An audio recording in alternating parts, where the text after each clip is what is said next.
All right, so we're going to talk about one of the main things that we're going to open up with is this concept of sticky faith. And now some of you, I've been to some of your adult Sunday school classes or different things like that, and some of you have heard some of this research and some of these things before, but we felt like it was really important as we start the year for you as a team of leaders who are going to be working with youth, both high school students and adults, that you kind of know what's going on here and understand the concept that what we're aiming for in our student ministry isn't to just have fun now, and it's not just to have successful programs, but what we want to do for our students is to build a faith that lasts, build a faith that sticks with them beyond high school, into college, and into adulthood. And so we're going to talk about some of those concepts tonight.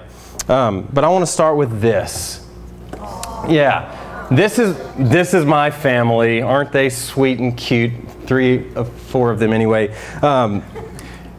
So this is a picture of my family, sort of. This is actually kind of the ideal picture of my family, because my family isn't always at the beach.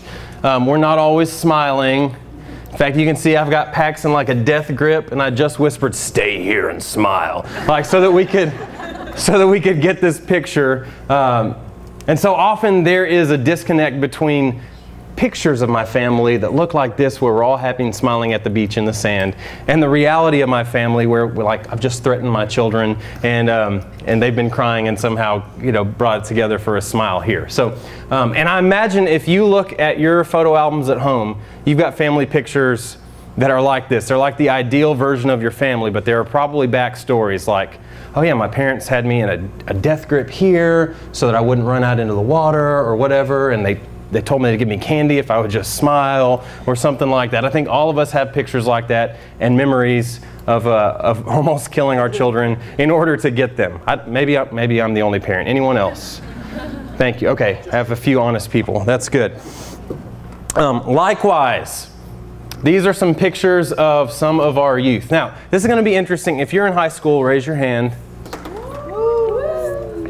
We're pumped you guys are here. This is going to be interesting because I'm going to be talking about you in some ways, but I'm also talking to you as people who are working with middle schoolers. So some of these things you'll be like, oh, that's right on. That's what I'm living right now. And some of these things I really want you to pay attention to how you can apply them to the middle schoolers you're working with. But so these are pictures of our youth, and as you can see, everybody's always smiling in these pictures, and it's fantastic.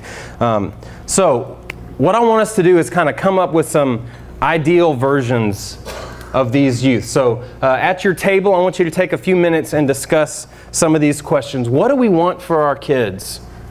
What do you hope for your own kids, your own children, your own youth? What do you hope for the students in our ministry? And then I've got another slide with a couple questions. I should have put all these together, but what do you hope for our graduates? If you think about somebody who's graduating from our ministry, what do you hope for them? Who or what do we want our graduates to become? As they've been part of our student ministry, who or what do we want them to become in terms of their faith, in terms of their character, just in terms of who they are on the inside? So if you take a few minutes and talk about that at your table, go. A really good art. Says that's a really thick cap, I guess. It's a pizza box with hair. The pizza box has hair, which symbolizes graduation, I guess. I don't know. So let's go ahead and let's write some things up here on our person. What do we hope for this person who is a graduate from here? You're welcome. That was the first hope. Okay, we hope they. All right, we want them to graduate. Good. That's important. I like that.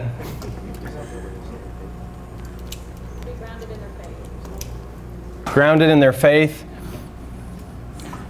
Can you say more about what you mean by that? Just so that when they leave here, they graduate or find themselves in situations and all that, on what they learned here. Okay, so it's kind of the basis for their decisions and actions.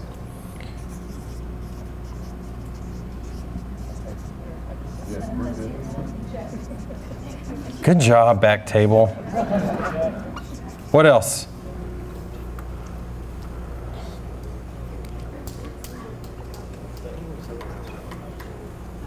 their faith to be internal, something that'll remain steadfast.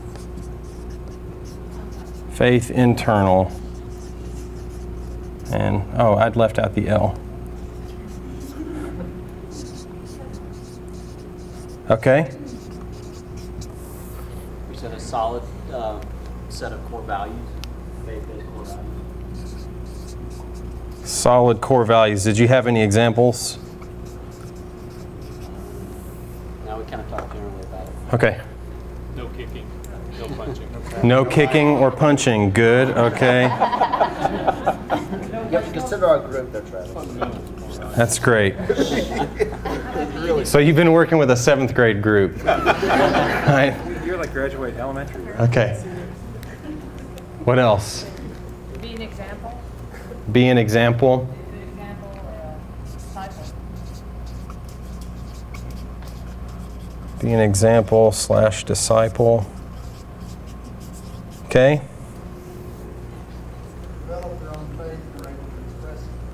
Develop their own faith and express it.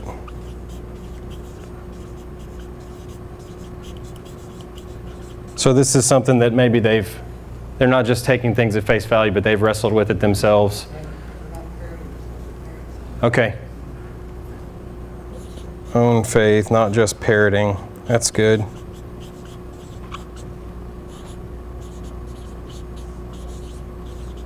What else? I want them to pay it forward. Okay. You know, to have the desire to kind of, you know, lead others. So it moves out beyond themselves. It's more than just about me. Yeah. Yeah.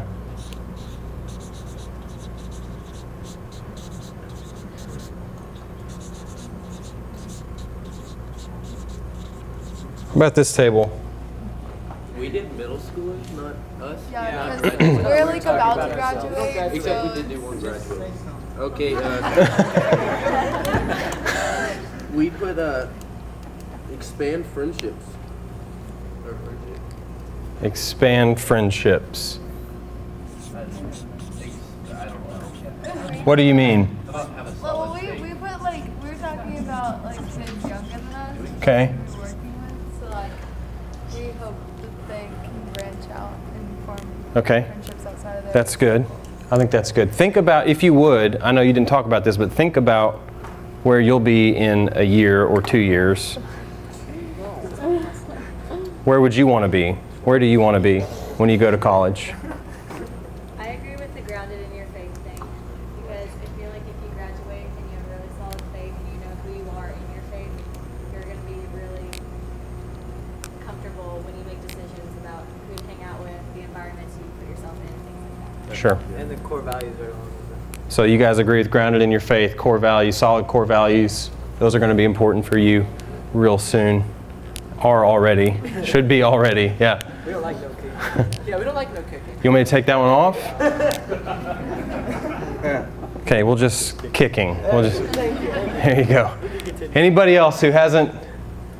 I would add that that they have an understanding of faith, that if they do mess up or screw up in college, that they know that the Christian faith is one that is about forgiveness and not about, if I walk away I can never come back. So like a faith bigger than mistakes. That's a perfect way to put it. I'm out of room, so I was trying to. Faith bigger is fine.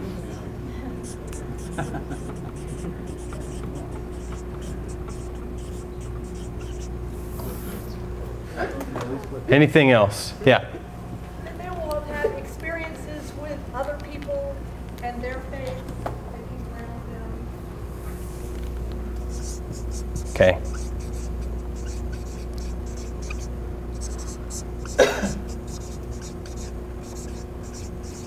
Experiences with other people and their faith.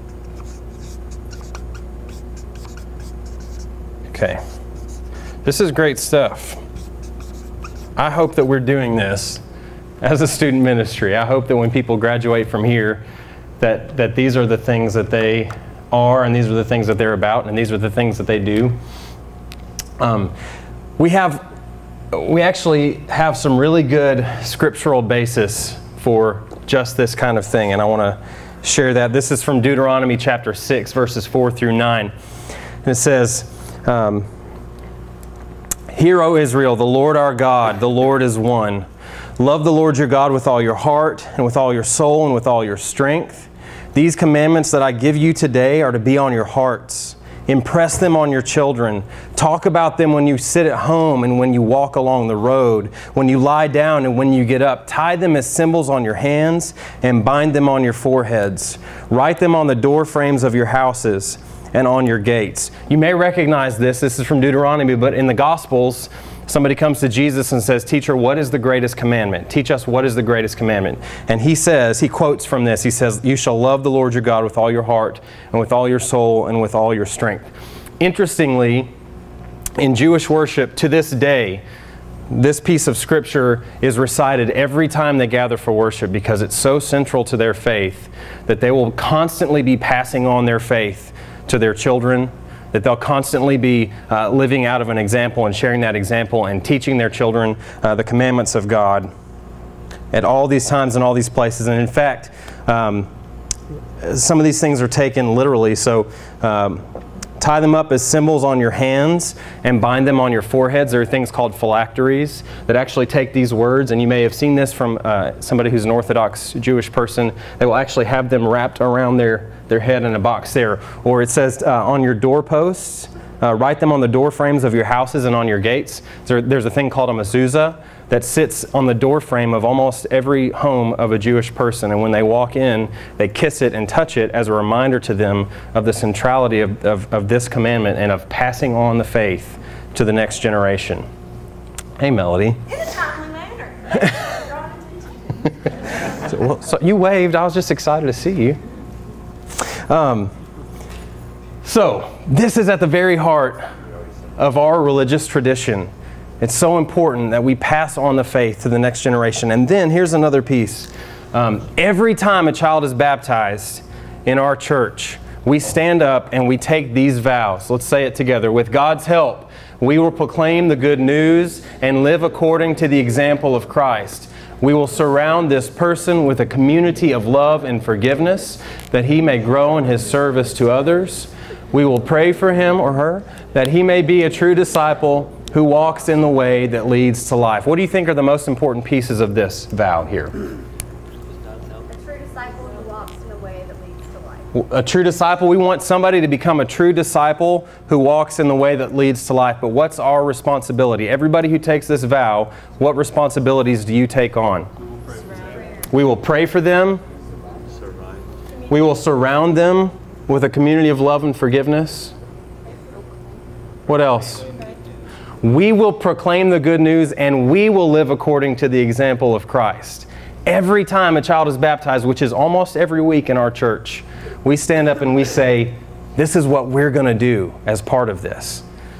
We're going to do everything that we can as a community of faith to help our children and students grow up to be these things that we've said are so important. And so what I want to do now is depress you a little bit. Yeah. The question is, if this is what we take vows to do, if this is what Scripture says is central for us to do, if this is what we say we want our students to become, how are we actually doing with that? And so we're going to look a little bit at the real life of a Brentwood teenager. Now we've got the pictures here, and this is the ideal life, just like my picture of my kids was the ideal picture earlier, but the reality was a little bit different. I've been doing informal polls over the past week or so to ask, like, what's the real life of a Brentwood teenager like? And so I've gotten some responses, and I just want to share some of those. Here's what we're really facing. Here's what our students are really facing. And by the way, kind of every generation says, oh, it's the same as when I was a kid. It's the exact same as when I was a kid now. And I want to say at this point in history, that is probably more untrue than at any other time in history. What our students, what you guys are facing today is exponentially greater than what we ever faced when we were in high school. Exponentially greater. So I want to talk about some of those things. Here's the thing that I got more than anything else from our students is pressure for kind of the highest success, pressure for perfection, and that's in school, that's in sports, that's in going to college. I was reading this book. A guy named Chap Clark went and spent a year at a high school just trying to get to know like the hidden life of teenagers. And so he's written several things, but here's something that he wrote about the pressures that our students are facing today. Families with 8- and 9-year-old boys pay hundreds, if not thousands of dollars to spend Thanksgiving weekend traveling so their boys can have the opportunity of a lifetime to play in a contrived, skillfully marketed, mythical Pee Wee football national championship.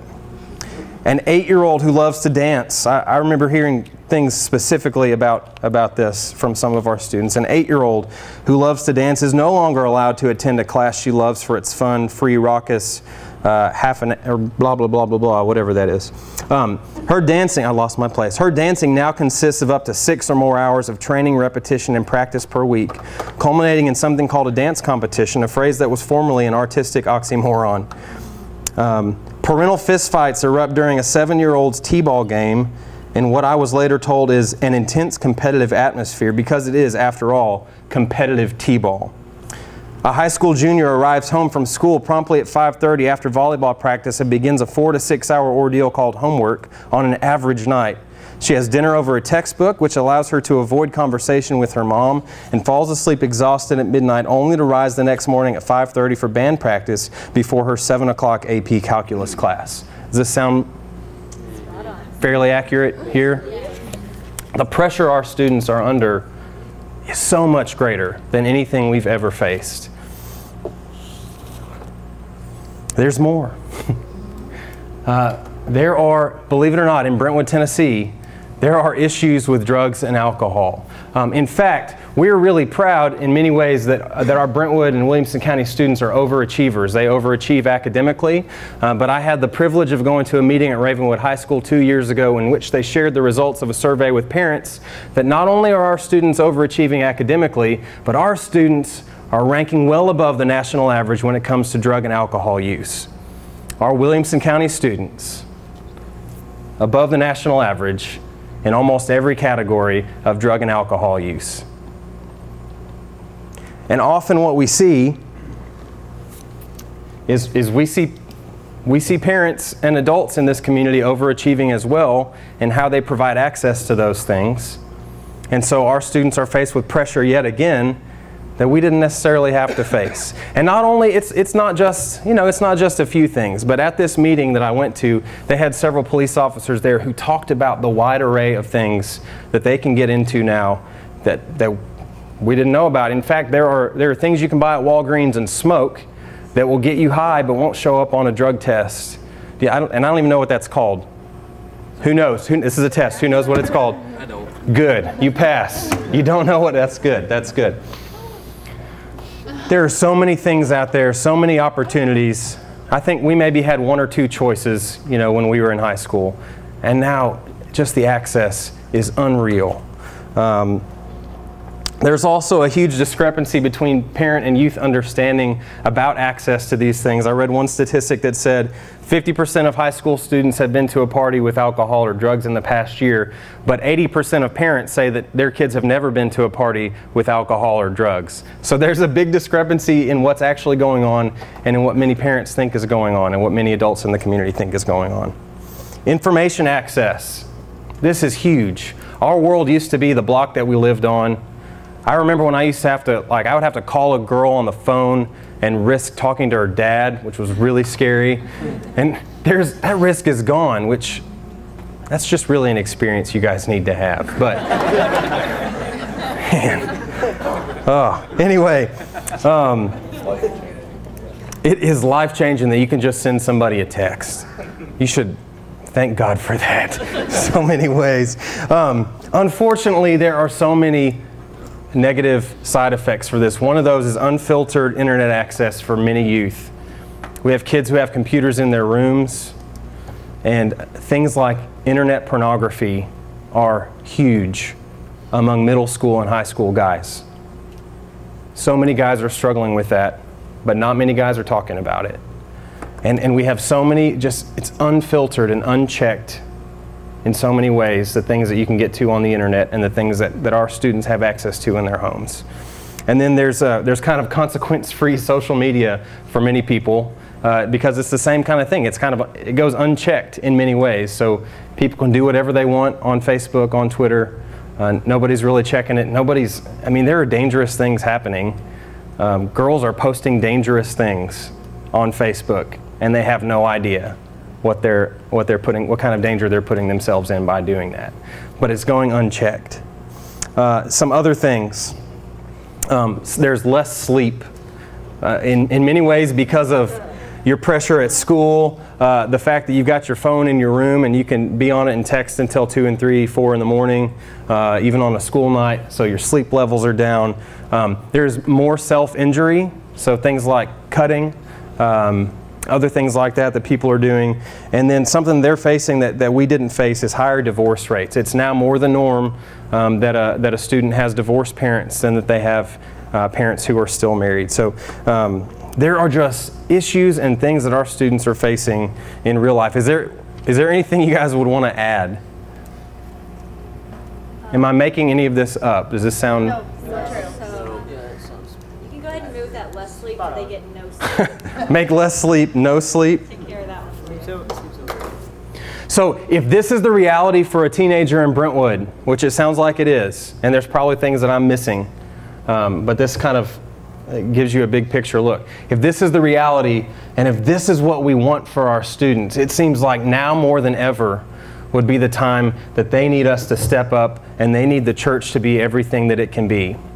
And here's where I'm going to depress you a little bit more. There have been some pretty significant research studies done over the past several years on the state of American teenagers when it comes to religion and faith. And so many of these things are just kind of like qualitative observations, and I want to read through some of these quotes. The first comes from Dr. Christian Smith, who is a sociologist at the University of Notre Dame. He did a study called the National Study of Youth and Religion, most comprehensive study ever done on teenagers and faith. And this was one of his kind of core statements to sum up the research. If there is indeed a significant number of American teens who are serious and lucid about their religious faith, there is also a much larger number who are remarkably inarticulate and befuddled about religion. This part hurts. One finds little evidence that the agents of religious socialization in this country are being highly effective and successful with the majority of their young people. Ouch. This next one stings too, and it's Christian Smith again. And he simply said, when it comes to the faith of teenagers, parents get what they are. In many cases, parents get what they are when it comes to the faith of teenagers. Here's another statement. Many youth said religion was important, though when pressed they generally could not say how. Time and time again in our interviews, we met young people who called themselves Christian, who grew up with Christian parents, who were regular participants in Christian congregations, yet who had no readily accessible faith vocabulary, few recognizable faith practices, and little ability to reflect on their lives religiously. It goes on. In this study, it said only 8% of teenagers were considered religiously devoted teenagers, and I'll kind of explain how they marked that in just a minute. It said that 40 to 50% of youth group grads, and actually what they studied in this was seniors. So you had high school seniors who were still connected to a church, and anybody who's been around a youth group for a long time knows that once you get to your senior year, you have many less youth involved than you did when they were in 7th grade. You guys have seen this obviously play out class after class after class. But only 40 to 50% of those seniors stuck with their faith in college and beyond. And then this one, if you think back to the baptismal vows that we take where the whole church stands up and says, we will pray for you, we will support you, we will walk with you. 70% of teenagers say there are 2 or less adults in their churches they can turn to for support. Who's feeling depressed so far? We good? Good. Excellent. Thank you. I'll skip over that. I'm getting close to the end of the depressing part. I got that. And then kind of here's Kenda Creasy-Dean wrote a book called Almost Christian. Fantastic book where she studied that 8% of religious or of highly religiously devoted teenagers and tried to find some common themes among them. But we might be tempted to say, well, the churches are doing a bad job of teaching youth about faith if this is the state that we're in. But she said the problem does not seem to be that churches are teaching young people badly, but that we are doing an exceedingly good job of teaching youth what we really believe. Namely, that Christianity is not a big deal, that God requires little, and the church is a helpful social institution filled with nice people focused primarily on folks like us. So, any thoughts or questions at this point? Reactions or responses? Does this feel far-fetched? Does this feel accurate to you? What do you think? A few months ago, I didn't put this in this presentation, but a few months ago, Martin sent out an e-note, and he had some people asking him some questions about who he thought, who is Brentwood Methodist's biggest competition. I don't know if you remember that, but I think they were expecting him to answer, you know, their churches down the road or churches in our community. Martin said in his e-note, which was really well written, he said, our biggest competitor to Brentwood Methodist is nominal Christianity.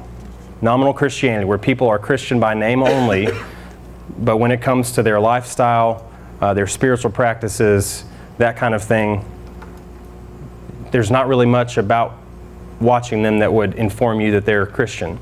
And I thought it was just a really good article that he wrote, and pretty true. I think that's what this is getting at, that especially in the buckle of the Bible Belt, you almost have to be Christian.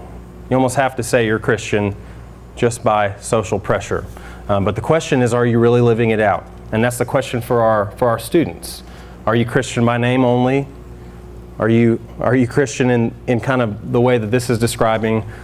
Or are there actual signs of Christian faith in the way that you live your life? So I want to move from depression now, because there is another side of this coin. There's another side of this coin, and I think it's really important that we look at that as well. So one of the statistics said that 40 to 50% of youth group grads fail to stick with their faith in college. That means on the flip side of that, there's about 50% of seniors from high school who graduate and do stick with their faith in college. So what are the things that we can learn from those who do stick with their faith in college? And so, number one, one of the things this research study found is that religiously devoted teenagers, that 8%, are doing significantly better in a number of categories in life than less religiously active teens. So they're participating in less risk behaviors. They've got a higher quality of family relationships on the whole. They have better moral reasoning and behavior. It's a lot of these things that we talked about here. Higher community participation, less media consumption, less sexual activity, better emotional well-being. So on the whole, when they're living out their faith, they're reporting kind of a higher life satisfaction. And they weren't looking for that in this study. It was just kind of an interesting kind of little side finding that they saw as they looked at this group of people. Going on beyond that, the Sticky Faith research found 3 key areas for these youth and college students who have a faith that has stuck with them. The number one thing was the role of parents. It said that without a doubt, parents are the number one spiritual influence on their kids. And you guys may not be at a point where you would want to readily admit that. But time and time again, they found that parents have more impact than friends. Parents have more impact than youth ministers. So we feel like we're off the hook here. It's a really good thing. But the parents have the highest spiritual impact on their kids. So where youth are learning how to live out their faith is at home more than any other place. Students whose parents will talk with them openly about faith have stickier faith. Students whose parents will talk honestly with them about their own doubts and their own questions. So if you're a parent of a teenager and they ask you a question and you don't know the answer, you should tell them that. And that's actually a really good thing for them to see, that they don't have to have all the answers to be a person of faith. The second thing that it found overwhelmingly was intergenerational relationships are so important. So the more intergenerational relationships a student has while they're growing up in church, the better.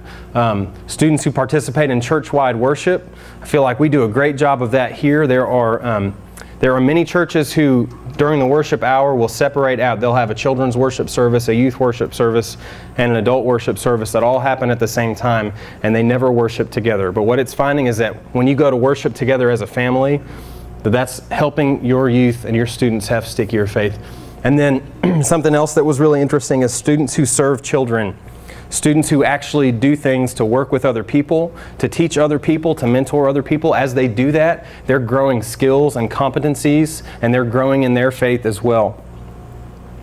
The third thing it found was that mission, service, and justice. Participation in mission, service, and justice. So regular participation in things like mission trips, things like weekly opportunities for service. Serving together as a family is huge for students to have sticky faith. And again, students who serve children have stickier faith. So a couple things to talk about sticky faith and the student ministry here. There are a few things that we're doing that are attempts to help our students have sticky faith beyond high school. The first is the new 5-to-1 ratio. They often say in youth ministry, if you have a 5-to-1 ratio of 5 youth to 1 adult, that's a really good ratio. Something we've talked about doing is trying to flip that around so that we try to have, what if we had 5 adults for every 1 youth? What if there were 5 adults for each of your children, 5 adults from the church that aren't you, who cared about them, who prayed for them, who supported them, who encouraged them? And so we're trying to do that through different things. Our confirmation program has Friends in Faith. Each of our youth who's in a small group has a small group leader. A couple things we're trying to get up and going are the Timothy Project and Barnabas Friends. Both of those where an adult in the church would be writing notes of encouragement and praying for your student along the way. The second thing, ministry with parents. So for parents, everything that we teach, especially on Sunday nights and with our small groups, is available online. So the goal would be that parents would be able to look at that online and then be able to have follow-up conversation at home with their students. And then we send out some other things as well throughout the week. Opportunities for service. We have our weekly serving opportunities. Mondays we go to Harvest Hands. Tuesdays is Odyssey game night down at Room in the Inn. Wednesdays we have a group that goes to 61st Avenue. So who does one of those things? Good. You guys rock. You all, the rest of you rock as well. Okay.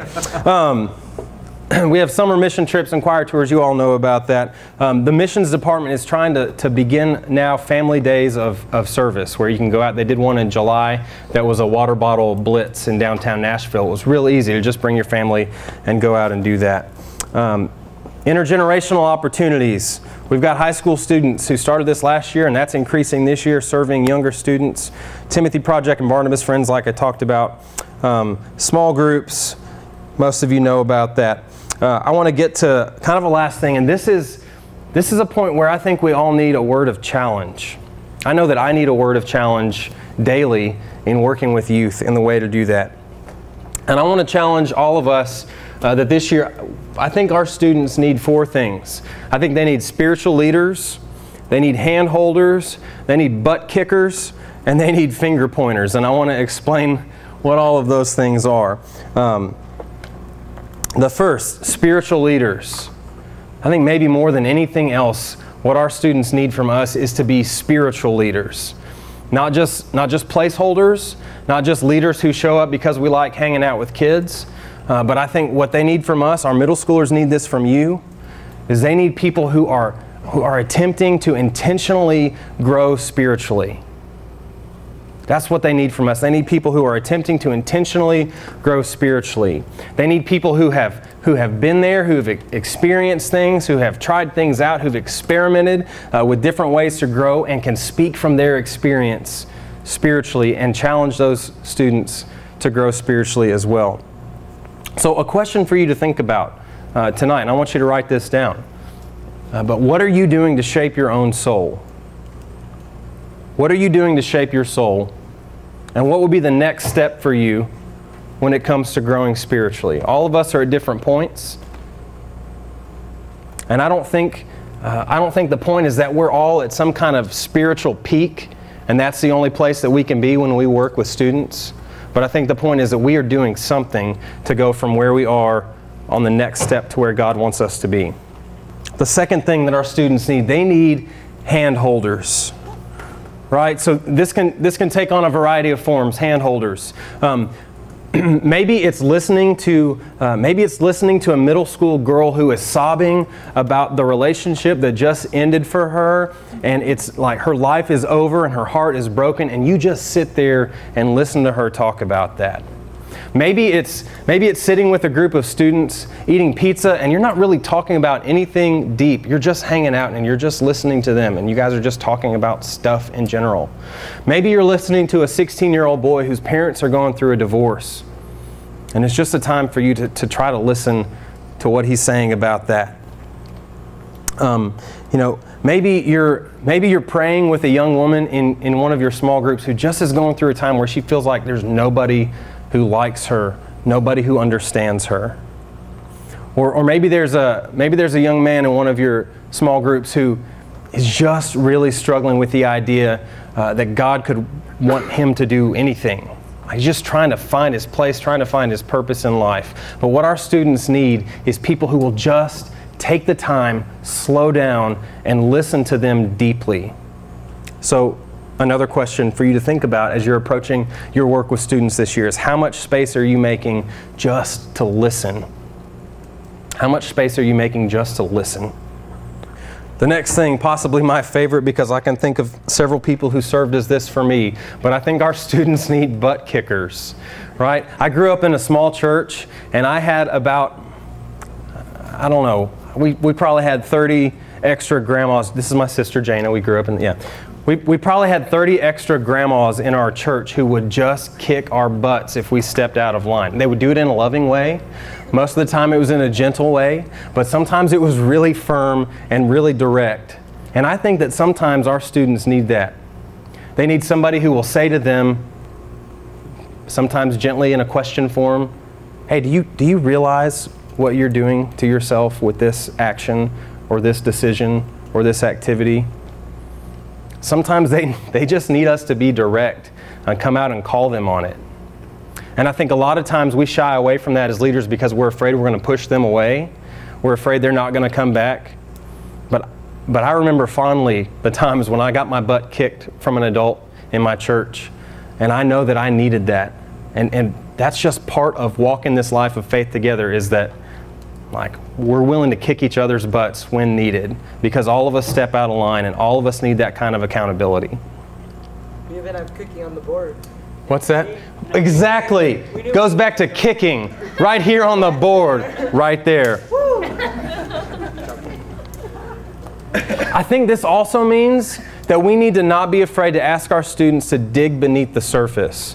Something that I've heard many times in feedback I've asked for from small groups, from our students, is I wish we would dig deeper. Like I heard, I took some notes from somebody that I was talking with this summer. He said, people in my small group don't really go deeper, or they don't know me. And we are dealing with issues like drinking, girls, pornography, other kinds of issues, but that's below the surface and we're not getting there in my group. He said people don't want to face the fact that they're doing something wrong, but they need to hear that. And he said the last thing, we don't get below the surface, but we want to go deeper. We don't get below the surface, but we want to go deeper. I think our students, and you guys can argue with me, but then I'll tell you you're wrong. I think they want something beyond surface level faith, beyond surface level conversation, and I think they want to be challenged. And then the last thing is we need finger pointers. Now, often when we think about pointing the finger, we think about that in like a derogatory way, like we're pointing out somebody's faults or something like that. But one of my favorite characters in the New Testament is John the Baptist. And John the Baptist, I think, was the absolute best finger pointer that we see in Scripture. John's hanging out with some of his own disciples, and Jesus walks by, and here's what happens. The next day, John was there again with two of his disciples. When he saw Jesus passing by, he said, "Look." The King James Version says, "Behold," which is, I think that's a much better word. When he saw Jesus passing by, he said, "Behold, the Lamb of God." When the two disciples heard him say this, they followed Jesus. John the Baptist, if you read about him, he says other things like, I must decrease and he must increase, talking about Jesus. But he was a finger pointer. At every opportunity, he pointed the way to Jesus. If people wanted to know something, he talked about Jesus. He pointed to Jesus. And I think that's what our students need, pointing them toward Jesus. An example I think was interesting and something I hear a lot. And usually I don't get things right, but this is a story where I was like, oh, I said a good thing there. When we went on Sunshine Choir Tour, we stayed at St. Meinrad, which is a monastery in southern Indiana. My room happened to be on the side of, I guess on the side of the campus, where at about 5:15 they had a big loud bell going off to wake people up for their worship, and we got in bed at like 2. Some of you were probably later than that, so I was not real excited about it, but I opened my eyes and I saw the most beautiful sunrise I had ever seen. And so we got back from tour, and I was having a conversation with one of our senior guys who's going off to college, and he said, you know, sometimes I wish God wouldn't be so subtle. And I was like, you know, I think that a lot too. But when we were at St. Meinrad at about 5:15 in the morning, I woke up and saw the most beautiful sunrise I'd ever seen. And sometimes I have to wonder if God's going, I'm heating you with a star. What more do you want? Like, there are so many opportunities for us to see God and to point God out in the world around us. The fact that we are breathing, the fact that the air is made up of just the right mix of things that makes our lungs expand and our hearts beat and gives our blood the most oxygen, how can you not see God in that? And so what our students need is tour guides who will point out God at every opportunity, point to Jesus like John the Baptist, and say, you don't see him, you may not see him right now, but there he is. There he is. That's God. That's God. That you're experiencing that you're doing, that's God. Our students need people who are willing to do that for them and to point that out for them in ways that they can't see. So, that's about the end of what I have to say about Sticky Faith, but I wanted to take a few minutes for questions, and then I actually want to leave with some words of hope in case I've depressed you beyond recovery. So, questions or thoughts about any of this?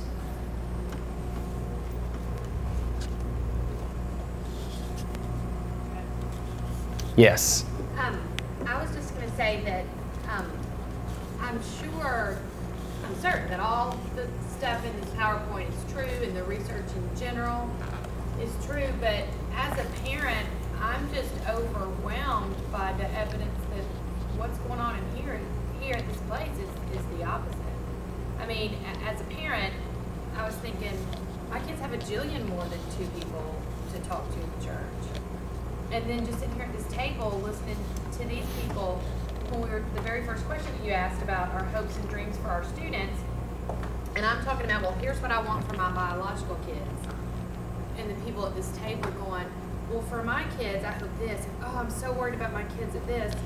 And it's like I almost teared up. Like, yeah. Here are these people, this community of faith that you know, visibly cares so much about their kids in their group that they're calling them my kids, and it's a parent's dream. Yeah. Oh, I think that's great, and I'm glad to hear that. What I would challenge us to think about, and you guys can hopefully back this up, but I was just reading this week that even in the buckle of the Bible Belt right here, Nashville area, Tennessee, that 50% of families and youth aren't affiliated with any kind of faith community. And so it could very well be that our most committed and our most plugged in youth who are here are experiencing that. But I'd challenge us to think beyond just who's here already, to think about the people that aren't here yet. Who are the people that this is very true for? Who are the people that we can invite? Are there people that through what God's doing here, through all of you, are there people that we could help change their lives? Because I think there's a whole lot of people out there that could be true for. So I agree and would want to push us to think further as well. Thank you for bringing that up. What else? Jody. You're going to hate me for bringing this up. But, then why say it? Because I'm going to be that girl. What I am really concerned about and talking about all of this has brought up something that, you know, faith has been very prevalent in the media recently. And I am concerned with how we show our kids how to act out their faith and to explain to them that the media doesn't always show the right way to act out your faith. Because, you know, the whole Chick-fil-A thing has blown up and I'm tired of hearing about it. But as I hear and read all of the different Facebook posts, I'm thinking people are so wrapped up in what they think is the issue, the underlying issue of this, and their actions aren't matching. Yeah. And so how do we bring up those conversations with these kids, like, not to get political, because I don't want to get political with them, but to really have them sit down and say, here's what I believe and here's how I acted out. And, you know, without being offensive or trying to make a political statement. Right. But I think, Amanda, were you saying that you saw on the news, somebody said something to the effect of, I'm a Christian, so I'm going to be really ugly about this. Is that what, did you say that? No. Okay.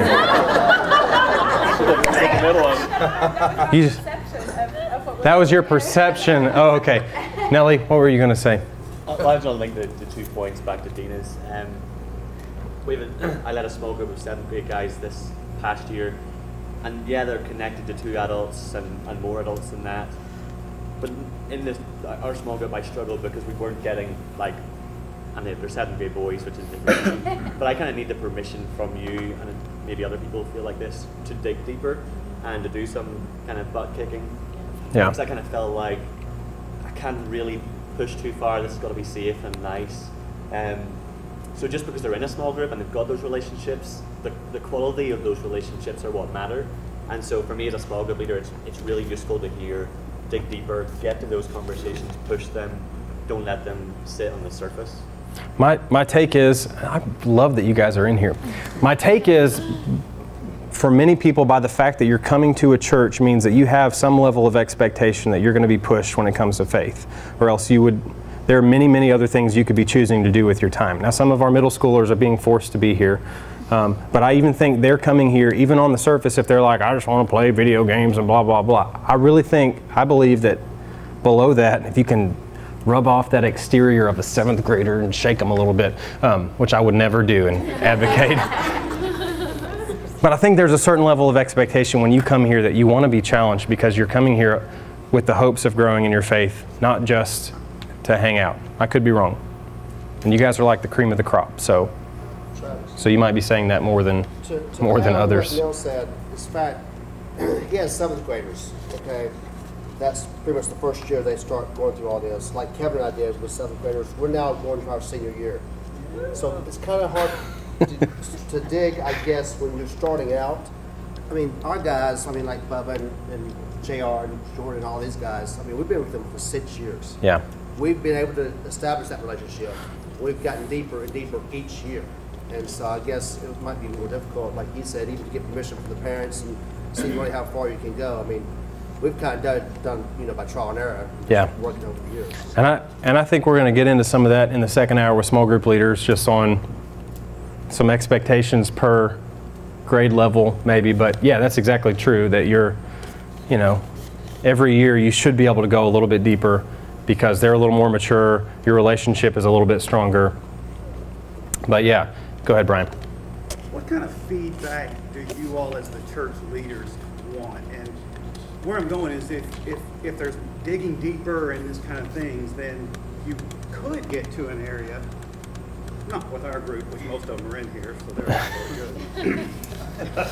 all good. No, you could get to an area that really the church as a whole needs to step it up and respond bigger, and the kids may be coming out of that looking for it. And if we don't get back to you, then the church is in danger of staying on the surface too. It happens. Yep. And if we're digging deep in there, and then they don't feel like they're getting a response outside of that, I see a little bit of a danger. And some of that may be our responsibility to come to you, but at the same time we want to hold the kind of what am I trying to say? The safeness of the group. Sure. I mean, we want feedback. If we're not getting feedback, then we're not doing as good of a job as we could be doing. So, I would say on some of these tougher issues that also is if we're not addressing it and there's not a safe place here for them to talk about it, people that they can trust, the internet and their friends are going to be more than happy to fill in the blanks. yeah.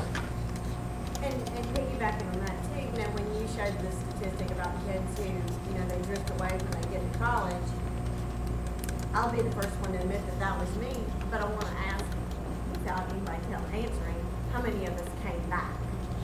And that's kind of where we're laying the foundation here, but that goes right along with what you said earlier about how nothing's the same now for these kids as it was 20 years ago or even 10 years ago, and with what Greg says. We can't mollycoddle some of these tough issues. You know, we do have to bring up the topics that are uncomfortable or that we don't even want to talk about, even just to let them vent and broach questions, even if we don't have the answers to those questions. We've got to be receptive to the fact that they're looking for pieces of their faith, and we've got to be willing to talk about anything, even if it makes us uncomfortable. Yeah. And be authentic. And Right. Like that's the other part. Is if you're going to go into these relationships, you can't just touch them. You got to be willing to say, somebody's going to look at you and ask you a question, and you got to answer it for yourself. That's how you point to God, point to your deep faith. So it's just as much a challenge for us as leaders to be authentic as it is to expect our children and our kids to be authentic. Yeah. Lindsay, did you have something? Yeah, just to go off of what Melody was saying as far as walking away from your faith and then coming back later in life. It used to be that shortly after graduating high school and then college that people would get married and have kids and they want to come back and participate in church. But statistically, people are getting married later in life. I see that in my peer groups as well. And then having less children and having children later in life, which that time lapse between when they have participated in church and now when they're having children is greater. And people are getting less and less comfortable to enter back into engaging in a church community, which is meaning less people coming back to have their children be a part of church, which makes this even more important to have faith that is deeply rooted, because we're seeing that less and less people are finding their way back to church if they have taken a break at some point. Yeah. I mean, I can only speak from my own experience, but I just know that coming into 7th grade, everybody had talked about their faith, and, you know, I had grown up in a Christian church, and it's just, I'm just one of those question people, and I feel like a lot of kids are scared to ask the questions, at least I was, and you can't actually build a relationship with God a lot of times when you're younger until those questions have been answered, because we can't just blindly believe in God. We need some feedback. We need our questions answered, even if that's not what should be important. Yeah. I think I'm going to wrap up in just a second, but I think what you're going to find is if you'll be willing to push, you're going to be surprised at where things go. So I would just, like going back to Neil, yes, push, butt kick, you know, do it. Woo! It's America. Yeah. Is that what you just said? No, he said kick some American butt. I think. Kick some, oh, okay. That's great. Just look at the medal count. That's all I'm saying.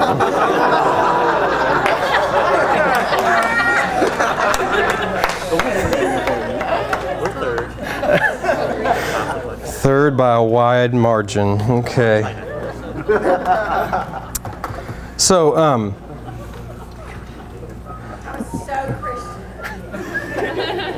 I was speaking the truth in love. That was finger pointing, yeah. Look at the medal count. So I got this, I thought about this note today because I was thinking, are there any positive things that I've ever received from when I was willing to push with somebody? And here's the thing, most of us will never know the fruit of our ministry with these youth. And so most of us will never know that. Most people will never say to their small group leader, you had a profound impact on my life. But I guarantee you that's happening so much more than is being said to you, or a Sunday school teacher, a mentor. You guys working with those middle schoolers, they're going to remember you for the rest of their lives. You're having a huge impact on them, but you will never know that. I've never heard of a 7th grader saying, you know what, I'd like to talk to you for a moment about the remarkable impact you've had on my life. If that ever happens, I want a recording. And anyway, so like every once in a very, very great while, I'll get a note like this from a college student. It says, greetings. I thought it'd be fun to write you a letter because nobody does that these days. Anyway, this weekend, I reread the book of Acts and started reliving all that exciting discovery I experienced my junior year of high school. Do you remember what I'm talking about? When we realized that Christians could be bold radicals who grow their hair out and get arrested for standing up to injustice, or that the Christian life involves a bit more than Sunday morning worship and the occasional fun retreat? I do. It's easy to forget. I haven't been arrested yet, as we both might have expected, but I do have long hair. This rereading has caused me to remember all those crazy ideals that brought me to where I am in the first place, talking about college. So now I'm asking all those questions again. What does it mean to live entirely for Christ? What is this cross that I must take up, and where do I follow Him? And I'm hitting all the same conclusions. It's something good, but not safe. To be continued, I suppose. In the meantime, have you encouraged anyone to read through Acts lately? That was one of the great turning points in my life. Probably something about God still speaking through His Word. I hope this note finds you well and stirring up all kinds of holy mischief. But if not that, then you're at least secretly radical. And that was this note that I received from a college student. From a time that I decided it would be okay to push and to challenge and to butt kick. And I never expected to get this, and we never expect to receive things like this. But when we're willing to do that, we are making a huge impact beyond what we could ever hope or dream or imagine. So thank you guys for what you're doing and for your willingness to be in ministry with us here, because it's not us that's making a huge difference. It's you, and it's your time, and it's your hours, and it's your prayer, and it's your willingness to walk alongside these folks and just be present with them in their life. So I'm going to pray, and then we're going to take a little break. Minister of Youth Small Groups, Allison Facing. Okay. I am so glad to be back. Some of you are like, Allison's volunteering as a small group leader this year. We are glad to have you back. I'm back. So, yeah, God kind of worked it out to where I'm back here again, and I'm excited to be back. And so I am looking forward to our year together, another year. A lot of you have been doing this for a little while now. Some of you, this is your second year, but I've been praying that this will be a good year for you, and I am excited to be in ministry with you. So, I just wanted to open up real fast with a scripture that I've been thinking about. It just skipped over, but we all know, we've all heard, a lot of us have heard this scripture. For 2 or 3 are gathered together, there I am among you. And Ellen was talking a lot about kind of along the same lines that I was thinking of. When it comes to this year and thinking about your small group, I want you to think in terms of, a lot of times it's easy for us as leaders to put a lot of pressure on ourselves. You know, what am I doing in the midst of this small group? What's happening in my small group? You know, we just had a night, and I don't think we got one, like God was mentioned one time maybe in this whole time we met. Or, you know, you leave your small group night thinking that did not turn out the way that I wanted to. And what I wanted to say with this scripture is that God is working in the midst of your small group. I truly believe that, or I wouldn't be doing what I'm doing. And I hope that you realize that God is working in the midst of your small group. And I don't think when Jesus talked about the scripture that he was talking about 2 or 3 had to be there for him to be there. I think he was saying there are power in numbers.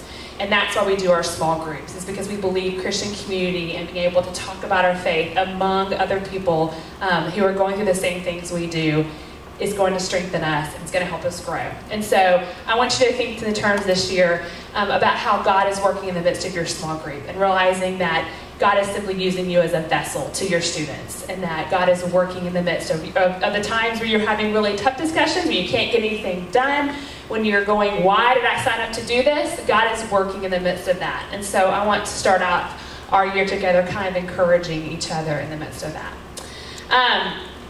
All right, so 2012, 2013. Now, who has seniors? Who is this? And have you been with them, most of them, from the beginning? Most of you? Some of you? You at least been with them 3-4 years? Okay.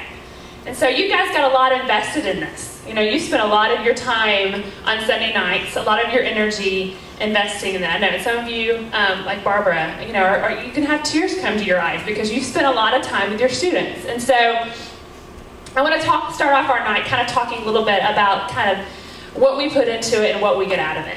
As leaders, you're here every Sunday night, and that's a big commitment, and we don't take that lightly, that you're here every Sunday night, and you are giving up your time and your energy.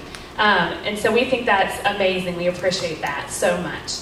And then as we're thinking about that, I think about not only the time you're here on Sunday nights, but the time that you are getting to know your students. Because when it comes to being a small group leader, if this is your second year, maybe this is your first year, you've got to start to realize that you're not someone who is just someone they check in with, who sits through a class with. You're someone who's involved in their life.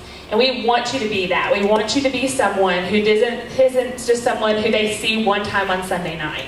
We want you to be someone who is involved in their life, who is calling and checking them, who is texting them, who is doing those things that they need to. So when things come up in our students' lives, you may be the person they're going to call.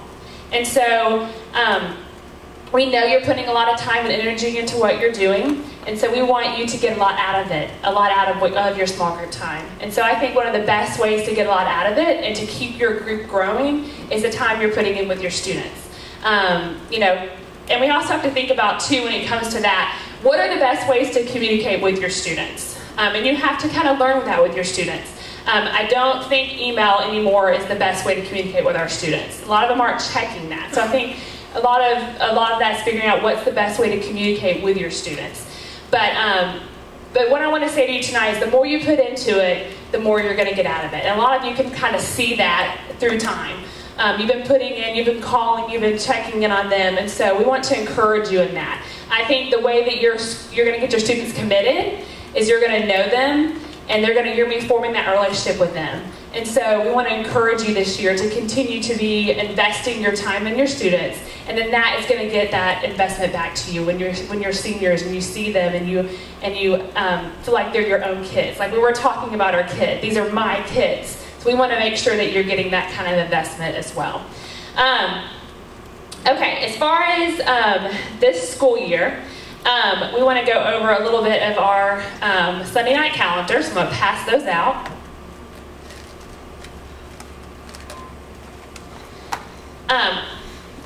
This is going to have on here your calendar for the year as well as your the schedule for the year.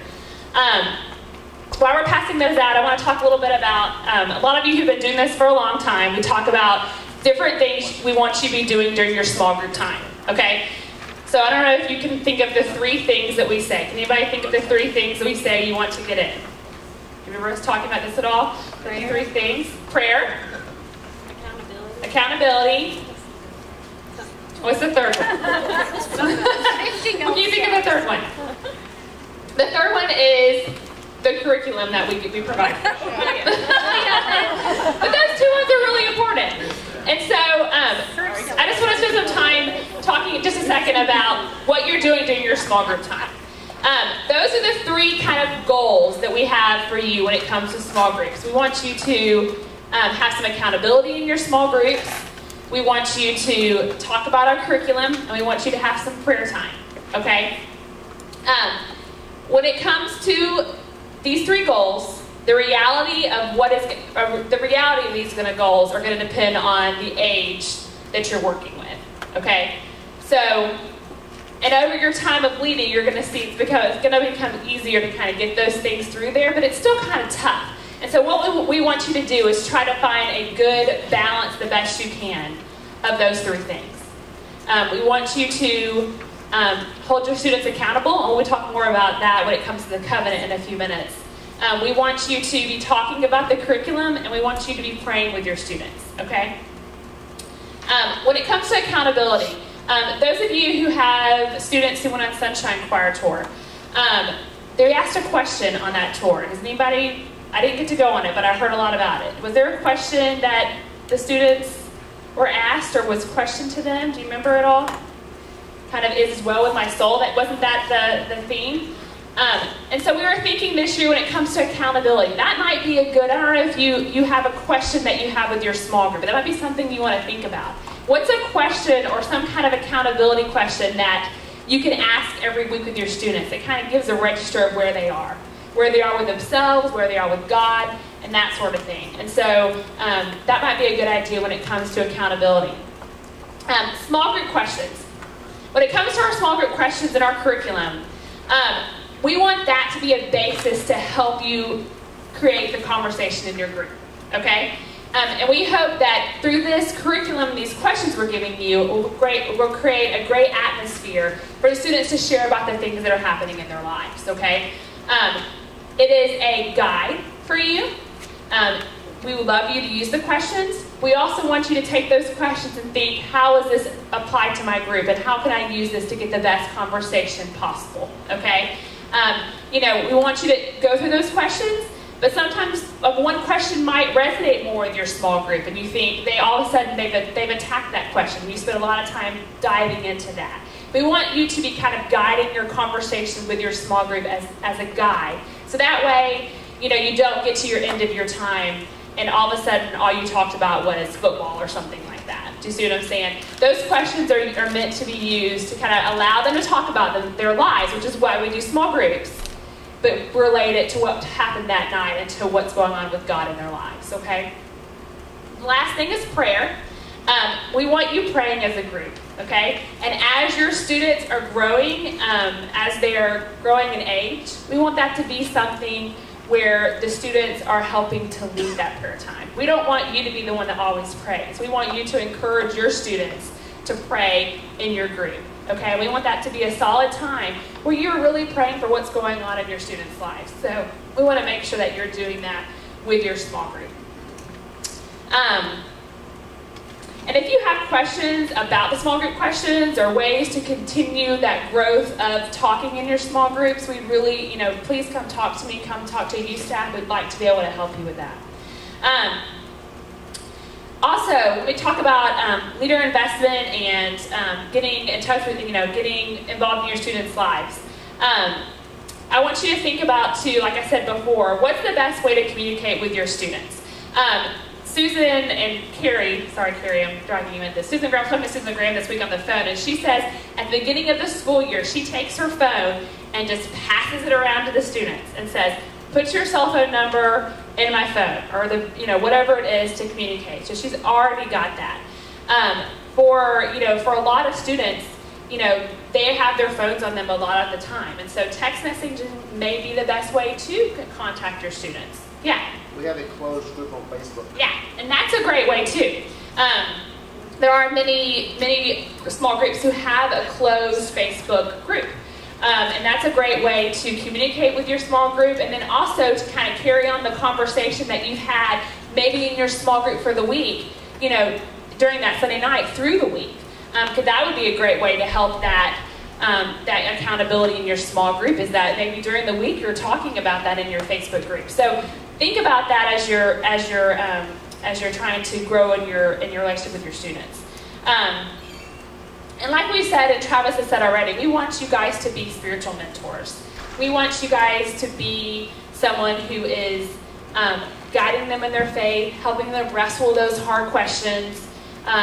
We don't want small groups to be something that's social is important because they're talking about their lives, but we don't want it to be merely social. Does that make sense? So we want to encourage you to kind of grow with that with your students this year. And the investment part for you, the more investment, like I said, you put in, the more you're going to get out of it, and the more your students are going to keep coming back, okay? Because they're going to know, like, when you finish the week and they're not there, if you're calling them on the phone saying, hey, we missed you, why weren't you there? They're going to be more likely to come back, okay? So we want to encourage you to kind of do those things as well. Okay, when it comes to your, I passed out your calendar for the year. This is kind of, just so you can put this wherever you want to, it's going to show you what's happening throughout the year. We officially start our first night back on August 26th, okay? And what we're doing that night is we're doing a, instead of doing a concert that happens with the church picnic like we've done in the past, we are going to do our big concert for the year on our first small group Sunday night, okay, our first student ministry Sunday night.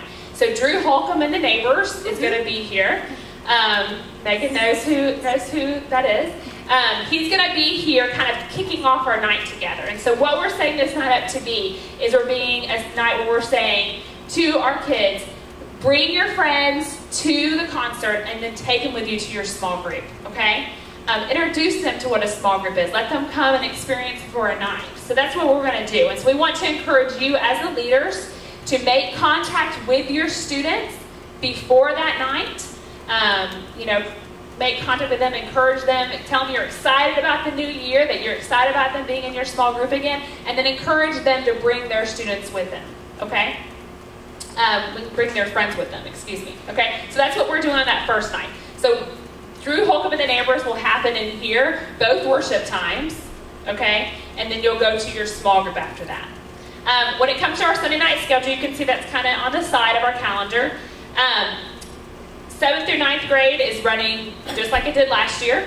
The only change to the 10th and 12th grade is that we added back in that snack supper time, that we kind of didn't have that time last year just designated for snack supper time, so we added that back in. So that's the only change to this year, okay? Yeah? I want to say that the 10th through 12th grade schedule was really built by a team of about 15 of our student leaders who kind of gave us feedback on last year, on the schedule last year, and looked at how they wanted to do that this year. So I just want to make sure, if you don't like it, talk to them. We didn't come up with that. But no, seriously, our student leaders, many of whom were in here the last hour, worked really hard on trying to make all the pieces fit this year.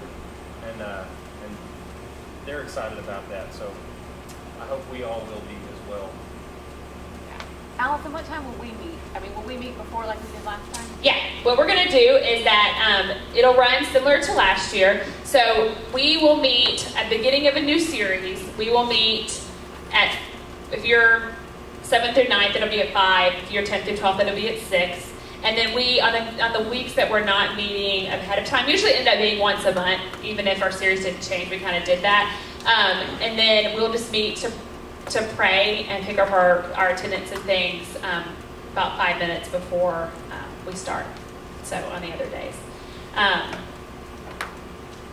Yeah, and what we're going to do during that time when we meet at 5 or 6 is we will spend a few minutes talking about what's happening in our series, but we're going to break down into our age group. So if you're 7th grade leaders, you're going to meet with your 7th grade ones, 8th grade, 9th grade, and we're going to let you spend some time kind of talking about what's happening in your small groups and kind of allow you guys to kind of work together to kind of maybe conquer any issues that you're having, to encourage each other, what's working well for you, what's not working well for you, that sort of thing, and kind of allow you to have some time to kind of talk about your small groups and kind of encourage each other and get some ideas is what we're going to do during that time too. So just so you know, okay? Okay. With your count, I just realized I left off the 30th. So it's the same one y'all's, isn't it? Okay. So September 30th. It should be just a normal night. So when you go through and you see BUMC Sunday night, that's just a normal schedule night. If there's something indicated next to it, that means that there's something, either we're not meeting or something else is happening. During the first part of the year, during fall, we actually meet just about 8 times, I believe. Maybe it's 9. And then we meet a little bit more in the spring. And then we finish on May 5th. So And then the only difference from a normal year for those of you who are returning leaders is the Youth Advent concert got moved to the first weekend in December, which it had been the weekend of Thanksgiving before. So now our progressive dinner got moved a week later. So just recognize that. Okay.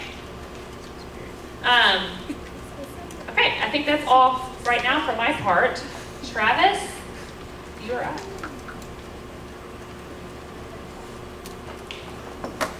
I do want to say one other thing about the calendar. We've been working probably harder this year than we have before with our student leaders for their input on calendar, for their input on programming, because we really want it to be, in many ways, what we want to be about is helping them grow to leadership in ministry so that when they graduate, they've got experience doing those kinds of things. So one of the things that may potentially be different is October 28th. Anybody have an in with the city of Brentwood? Tim Bergen. This is good. There's been an idea from our student leaders to try to do a couple change of pace nights on a Sunday night. One of the ideas, we have a 5-acre lot that's just, where is it from here? That way? Yeah, that way. Right next to Otter Creek Church of Christ at the Meadow Lake entrance. It's a beautiful 5-acre lot that just kind of sits there. Has anybody ever played mud volleyball or any kind of... Yes, exactly. It was our plan. So the idea that's come from our student leaders, and I'm so in favor of, is on October 28th, having our first annual Mud Fest, which could include things like mud volleyball, tug of war, muddiness, just mud fun. So that may be happening, but we have to get approval from the city in order for that to happen. Tim, please write that down. And if you know any commissioners that we can speak to. So we're working on that, and that may happen. And if that doesn't happen, there may be something else that happens on that night. So we'll just let you know about that. I want to talk for just a minute about curriculum in general, kind of how we come up with that, and why I think it's important that we are using it together. How many of you have ever had this conversation in your car with a youth or child? What did you talk about today at church? Jesus. Okay, yeah, sometimes you get Jesus and God, but who's ever had a confused person in the car with you when you ask them that question? Yeah, we have that all the time with Pax, who's 4, and I imagine that will only continue to get worse. But I think what happens, if you think about the typical day at church, especially if there's somebody who's here on a regular Sunday. So they go into worship, and there's a hymn that's about one theme. And then you've got a prayer that somebody does that's another theme. And then the sermon's a different theme, and then you have another hymn that's on a different theme. And then they go to Sunday school, and they're talking about a different theme there. And then, so you go to lunch, and they're confused already. And then they come back on Sunday night, and then we have worship time in here for small groups. And so we have a couple songs that are about a theme, and then maybe a scripture reading that's a really good scripture reading, but it's about an unrelated theme. And then somebody teaches, and it's about a theme. And then you go to small groups, and your small groups are talking about something that's not our curriculum. It's just something totally different. So it's no wonder that when our kids get home that they are confused and just unclear about what they were supposed to learn, and especially what they are now supposed to do in response to that. And I think what we're aiming for with our ministry and with our small groups and Sunday nights in general is that it won't just be something that's filling their head with knowledge, but we want them to respond in some way with their life. We want them to learn something that they are then doing.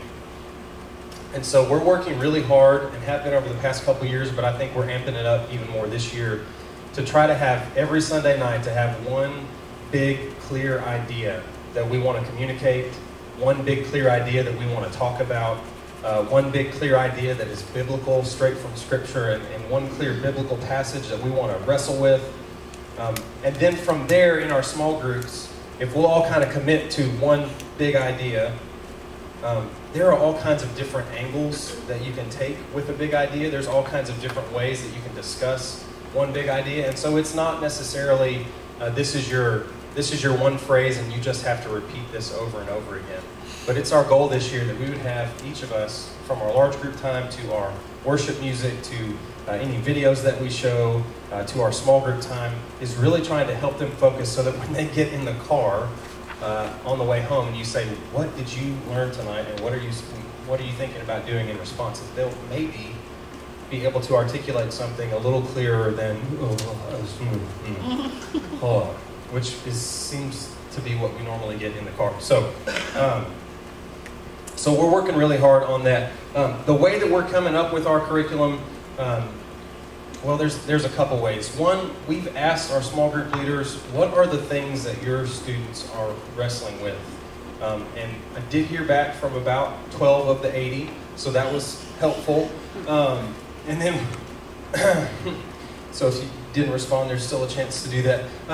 And we're asking our student leaders, what are the things that you're wrestling with when it comes to living out your faith? And from there, we kind of have 6 or 8 key things, and I should have brought that with me tonight. But there are some things that we want to focus on. Things like who is God? There are so many different ways you can go with that question of who is God. So every year we want to do a series that's kind of around like who is God? What's the nature of God? Kind of a basic theological series. Every year we know we want to wrestle with some tough topics that our students are dealing with. Every year we know that we want to try to touch on some really like hot button issues that they're talking about and talk about them from a biblical perspective. Every year we'd love to just have a series where we're just going through a book of the Bible and going from there. So taking one of the letters of Paul or something like that. Here's where we've gotten into some, it's not really trouble. Here's where we've parted ways in the past as youth staff and small group leaders. We'll have a series that we'll be doing, and there will be a conversation that happens in your small group that goes something like, this is interesting, but I'd really like us to talk about blank instead. Which is great, and those kinds of things are going to come up, and we encourage that. What we would prefer to happen would be that you would give us feedback on what are the things your students are talking about, and then let us try to work together to do some things that address those things so that we're doing them together. Because I feel like if we are, the more we're cohesive in that, the better it is for all of us. For instance, we're trying to communicate with our parents at home every week. This is what we talked about. This is what the small groups talked about. If you wanted to talk about this at home, you might think about these kinds of issues. So if all of our small groups are doing different things, it makes that conversation really impossible. If we've got siblings who are in different small groups and they get in the car, well, what'd you talk about tonight? Well, I talked about this. Well, our group's doing this. It just created confusion. And what we're aiming for is really kind of laser focus each week on one idea that they're wrestling with and one thing that they're responding to. So based on feedback from our student leaders, we gave them a survey. I kind of compiled the results from what I got back from small group leaders, from parents, and then we put together a list of about 20 potential series ideas and gave those to our student leaders who are sophomores, juniors, and seniors and said, okay, look at these. What of these do you find the most interesting? What do you think would challenge you the most? What do you think your friends who aren't in church would find the most interesting? What do you think would help you grow in your faith? What do you think would help them grow in their faith? And really try to get feedback from them. And so we're going to kind of go one series at a time. The first one that was real popular that they wanted to do is called Weird. And they wanted to look at just some really odd, different characters from the Bible. So John the Baptist may be one week. He was a weird dude. Like, if you've ever read about John the Baptist, strange guy. We may look at Paul. Paul said some really weird things, but what does it mean? What does it mean to be a follower of Christ? And oftentimes it means that we are weird in comparison with kind of the normal way that the world operates. So that's kind of the gist. Is that clear as nothing? Any questions about that, or questions or comments? Travis, I know last year you tried to link up Sunday mornings in the curriculum with Sunday night, and is that still going to happen going forward? And should we assume nothing, but when we would kind of take a pulse of who was there, what did you talk about, and kind of figure out where we need to approach the discussion? The Sunday mornings will not be linked. The Sunday nights we'll have you can see on the schedule for your age group, there will be a 6:30 worship time in the tabernacle, and that's where we'll introduce the topic for the night. So, in theory, everybody who's there at your group and the group leaders will all be in the same room to have heard the same kind of message at the beginning to then propel their discussion forward from there. Anything else?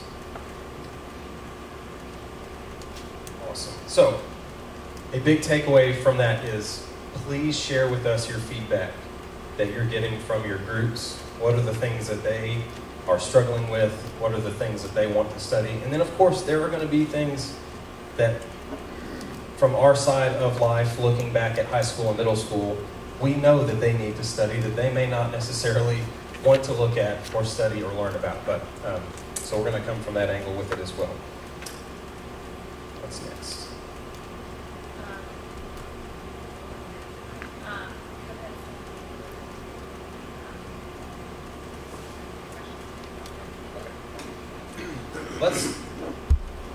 In the past, we have given you all a covenant that we've made up and expectations that we've made up and asked you to sign them and then do the things that we made up for you to do. We decided this year it would be healthier if we worked together and came up with a covenant. What kind of a small group leader, what kind of small group leaders do we want to be? How can we hold each other accountable to be that? And so I want to ask first, let's just list some things, in your opinion, from your experience, what makes a great small group leader? What are the qualities of a small group leader that makes a small group leader great? Trust.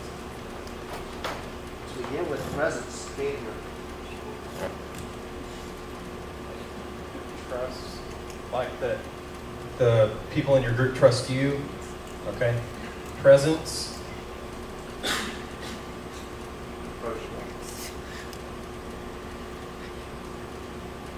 Approachable.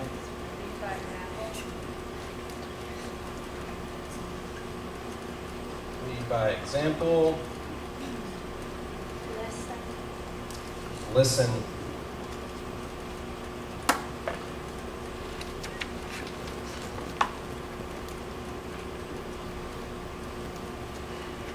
Communicate outside the small group. Okay.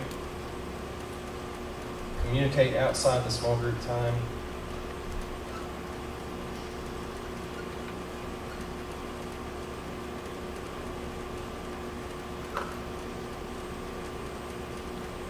Accountability. To each other, to your group, Yes. all of the above. Glorify God. Yep, somebody who's glorifying God. I would want, let's say somebody who is trying to grow spiritually.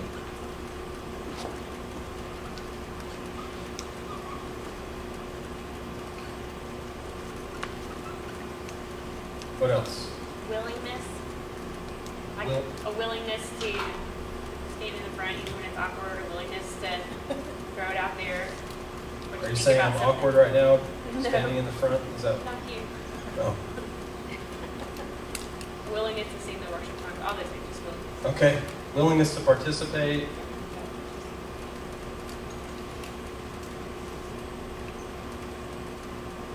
Have fun. Have fun. Yeah. Sometimes you've got to be the adult. Sometimes. Okay. Willing to be the adult. It's not always the fun part.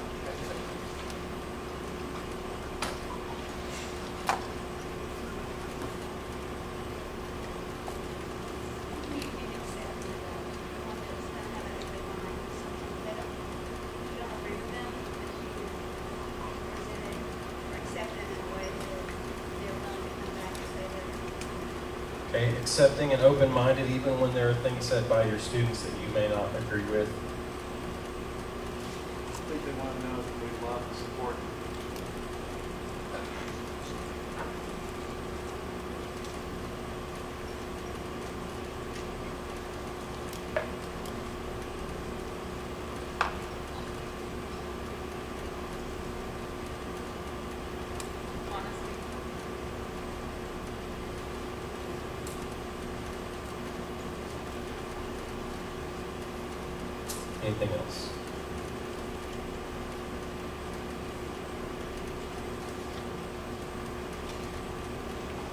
what I'd really love to have is, because if I take this and write it up and then make it your covenant, then I'm just doing the same thing we've always done. It'd be great to have a few of you who'd be willing to take this and kind of work up a small group leader covenant for the rest of your small group leader peers.